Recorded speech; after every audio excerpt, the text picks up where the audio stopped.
Love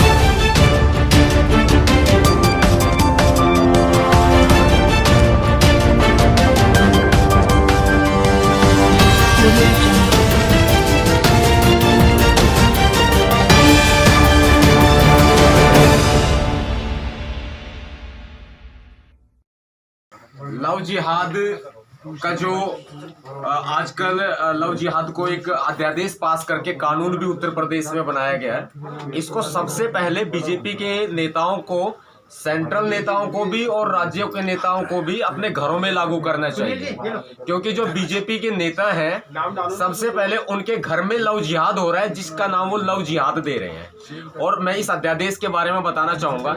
इस अध्यादेश के अंदर जो तमाम कानून जो बनाए गए हैं, लागू किए गए हैं, एक विधानसभा के द्वारा, ये संविधान की नजरों में, देश के कानून की नजरों में बिल्कुल भी ऑथराइज नहीं है। कोई किसी भी राज्य की सरकार इस तरह का कानून नहीं बना सकती, क्योंकि इस अध्यादेश में जो कानून है वो सीधे सीधे तरीके से भारत की आईपीसी को प्रभावित करते हैं और भारतीय संविधान को प्रभावित करते हैं, इंक्लूड प्रस्तावना तक को भी प्रभावित करते हैं। आर्टिकल 14 को 14 को, आर्टिकल 21 को 21 को प्रभावित करते हैं, उसके विरोध में है। इसके अलावा आईपीसी 363 की बात करें, आईपीसी 366 एंड 366 ए की बात करें तो उसको भी प्रभावित करते हैं, क्योंकि इस तरह का कानून बनाने का अधिकार या संशोधन करने का अधिकार देश की संसद को है। उसकी एक प्रक्रिया होती है, लोकसभा, राज्यसभा, राष्ट्रपति, इसको सिर्फ अधिकार है, लेकिन किसी मुख्यमंत्री को इस तरह का कानून बनाने का अधिकार नहीं है कि पूरे तरह से संविधान का कत्ल करके, संविधान की छाती पर खंजर घोंप के आप कोई भी अध्यादेश पास कर देंगे, लागू कर देंगे। मुख्यमंत्री की बिना किसी अथॉरिटी के योगी आदित्यनाथ ने विधानसभा में इस तरह का प्रस्ताव पास किया, जो कि शर्मनाक है। उत्तर प्रदेश के अंदर बलात्कार की घटनाएं होती है पूरे देश भर में, 5 मिनट से 15 मिनट में एक बलात्कार होते हैं पूरे देश भर में। जो उत्तर प्रदेश नंबर 1 बलात्कार कैपिटल बन चुका है उत्तर प्रदेश। ऐसे में महिलाओं की सुरक्षा के लिए कोई कानून नहीं बनाए जाएंगे, महिलाओं की सुरक्षा नहीं की जाएगी। उत्तर प्रदेश में रेप पीड़िताओं की एफआईआर तक दर्ज नहीं होती है, और यहां लव जिहाद के ऊपर इस तरह का कानून बनाने का दिखावा, ड्रामा, मुसलमानों को घसीटने के लिए, मुसलमानों को मारने के लिए, दलितों के ऊपर अत्याचार होता है तो दलित अपना धर्म परिवर्तन करते हैं, बौद्ध धर्म की दीक्षा लेते हैं, और ऐसे में फिर जो है ये उस पर भी जो सामूहिक धर्म परिवर्तन है उस पर पूरी तरह से रोक लगाते हैं। ये आर्टिकल 21 और 14 का पूरा उल्लंघन है, जो कि गलत है। सर, अभी हरियाणा सरकार भी इसको लाने वाली अभी न्यूज़ में है। मैं खुद हरियाणा से आता हूं और इस बारे में बहुत जल्दी हम कानूनी डिसीजन भी लेंगे।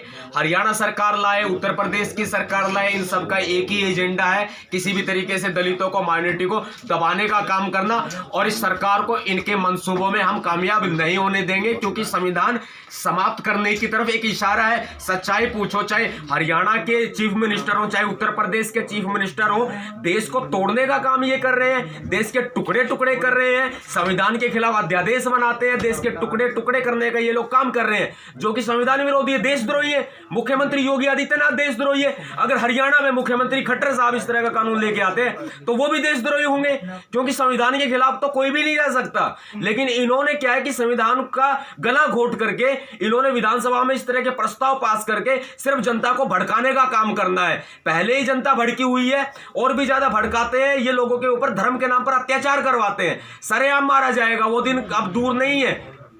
तो सर, ये जो कानून आने से अगर कोई दलित बौद्ध धर्म लेता है तो क्या प्रॉब्लम आएगी सर इसमें? दलित कोई भी अगर बौद्ध धर्म अपनाता है तो इसके लिए जो पहले प्रक्रिया होती थी बिल्कुल लचीली प्रक्रिया थी, और आज भी पूरे देश भर में देश का ही कानून चलेगा। उत्तर प्रदेश में ये लोग बदल रहे हैं।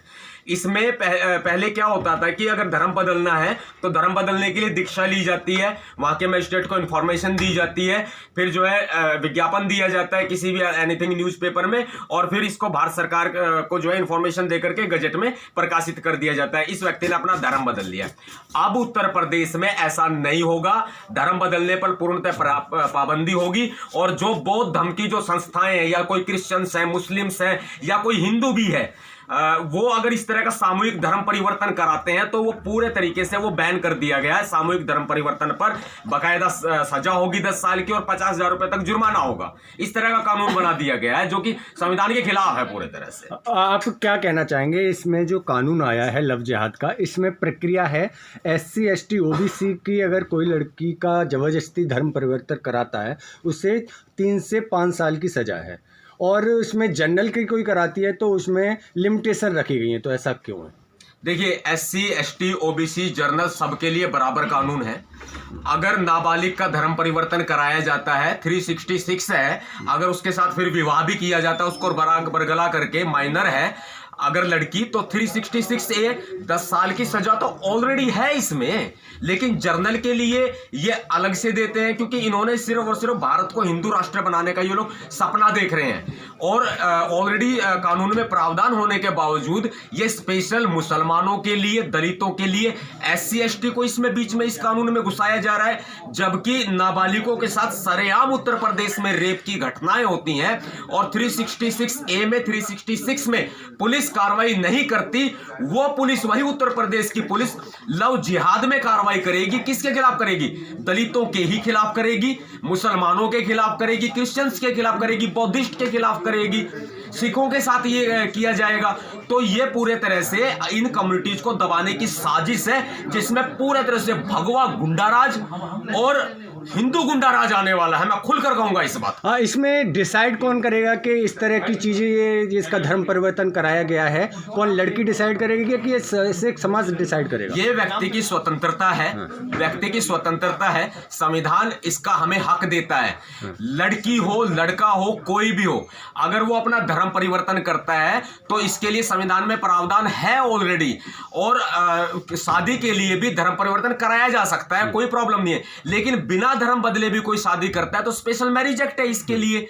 उसके लिए 1 महीने का नोटिस वहां के DM को देना होता है, लेकिन उसकी समय सीमा बढ़ा करके 2 महीने कर दी गई है, वो भी लव जिहाद को लेकर के कर दी गई है। तो ये जो ऑलरेडी प्रावधान है इसके अंदर, इनके खिलाफ इस तरह का जो है ये अध्यादेश। एक लास्ट सवाल है मेरा, एक लास्ट है कि जिस तरह से अगर हिंदू लड़की या जो किसी धर्म की लड़की मुस्लिम लड़के से शादी करती है या कुछ है, उसमें लव जिहाद आ जाता है। अगर वहीं मुस्लिम लड़की हिंदू लड़के से शादी करती है, इसमें कौन सा जिहाद आएगा? नहीं, मुस्लिम लड़की हिंदू लड़के से शादी करती है तो देखिए, मुस्लिम लड़की हिंदू लड़के से शादी करेंगे, इनको कोई आपत्ति नहीं होगी। लेकिन ये सिर्फ उस वजह से किया जा रहा है कि ये दैहिक शोषण भी करते हैं मुसलमानों की लड़कियों का, दलितों की लड़कियों का। उसको लिव इन रिलेशनशिप को प्रमाणिकता सुप्रीम कोर्ट ने दे रखी है। समलैंगिक भी विवाह हो सकते हैं, लेकिन ये मुसलमानों की लड़कियों का शोषण करेंगे, अपने पास रखेंगे 20 दिन, 10 दिन, साल, 2 साल, उसके बाद उसको लात मार के निकाल देंगे। मुसलमानों की लड़कियों की बात कह रहा हूं मैं। ऐसे ही दलितों की लड़कियों के साथ करते हैं, न्याय नहीं मिलता है, भटकते रहते हैं। लेकिन हिंदुओं की लड़कियां अगर किसी मुसलमान के साथ जाना चाहती हैं या फिर कोई अपर कास्ट की लड़की किसी दलित के साथ विवाह करना चाहती है, तो ऐसे में यही जिहाद आएगा आगे। और इसी जिहाद के तहत ये अंधा कानून है, ये अंधा कानून है, ये ब्लाइंड पूरे तरह से ये एक्ट लेकर के आए हैं, जिसमें उत्तर प्रदेश में खुले आम तौर पर सरकार तो अपनी मनमानी करेगी, लेकिन सबसे बड़ा गुंडाराज ये जो करेंगे, आतंक जो मचाएंगे, वो हिंदूवादी संगठन होंगे जो रोड पे उतर करके लोगों को धड़ाधड़ मारेंगे, लड़कों को, लड़कियों को। लव जिहाद के नाम पे मुसलमानों को तो काटा जाएगा सरेआम, आने वाला परिणाम आने वाला है, देख लीजिएगा। लेकिन इसको हमें जल्दी खत्म करना पड़ेगा। कानूनी इसका सॉल्यूशन क्या है? इसका सॉल्यूशन साफ है, देश के बुद्धिजीवी वर्ग को आगे आना चाहिए और इसमें सुप्रीम कोर्ट ऑफ इंडिया को स्वतः संज्ञान लेना चाहिए। मैटर कॉन्स्टिट्यूशन से जुड़ा हुआ है, कोई छोटा मैटर नहीं है। मैटर देश के संविधान से जुड़ा हुआ है। सरेआम देश के संविधान का कत्ल हो रहा है, तो ऐसे में सुप्रीम कोर्ट को स्वतः संज्ञान लेना पड़ेगा। इलाहाबाद हाई कोर्ट का बाकायदा फैसला आया कुछ दिन पहले, उन्होंने खुद कहा, इलाहाबाद हाई कोर्ट ने, व्यक्ति को अपना वर चुनने का या वधु चुनने का अधिकार मेरी पर्सनल व्यक्तिगत स्वतंत्रता है। Right to liberty, right to life, article 21 कैसे समझ खत्म कर देंगे? क्या औकात है इन लोगों की? आज 4 मंत्रियों की फौज लेकर के अगर योगी आदित्यनाथ एक ऑर्डिनेंस पास कर देते हैं तो उसका मतलब ये नहीं कि उनकी मनमानी चलेगी। सुप्रीम कोर्ट ऑफ इंडिया को इसमें स्वतः संज्ञान लेना चाहिए। देश का संविधान खतरे में है। कैसे ले सकता है? सुप्रीम कोर्ट पे ऑलरेडी पहले से ही आरोप लगे हैं कि वो मनुवादी हो चुका है, तो कैसे संज्ञान लेगा इस कानून पर? अगर सुप्रीम, ये बिल्कुल तय है न्यायपालिका मनुपालिका हो चुकी है। लेकिन इसमें सुप्रीम कोर्ट में पूरे तरह से हमें जो है याचिका दाखिल करने के लिए हम लोग भी कोशिश कर रहे हैं, याचिका दाखिल की जाए और इस तरह का ऑर्डिनेंस खत्म कराया जाए। इसका फिर एक ही इलाज होगा, योगी आदित्यनाथ को लात मार के यूपी से बाहर निकालना पड़ेगा। सरकार में बैठा हुआ है, अगर सुप्रीम कोर्ट भी संज्ञान नहीं लेता है तो योगी आदित्यनाथ को लात मार के यूपी से बाहर निकालो, उसकी जगह नहीं है। वो झाड़ फूंक करने वाला व्यक्ति है, वो बाबा है, एक चीफ मिनिस्टर रहने के लायक नहीं है वो। भीमसेना क्या करेगी सर इसके लिए? भीमसेना इसके लिए बड़ा आंदोलन खड़ा करेगी, माइनॉरिटीज को भी लेकर के और शेड्यूल कास्ट को भी लेकर के। हम सबसे पहले सुप्रीम कोर्ट ऑफ इंडिया जाएंगे, गुहार लगाएंगे, न्यायपालिका को मनुपालिका होने से बचाने की कोशिश करेंगे। हम सुप्रीम कोर्ट में इसकी जो व्यवस्था होनी चाहिए उसके लिए कोशिश करेंगे। हम न्यायाधीश के सामने मैटर को तो रखेंगे, पता तो चले कि वे लोग संज्ञान लेते हैं कि नहीं लेते हैं, नहीं तो दूसरा तरीका अपनाया जाएगा इसमें भी।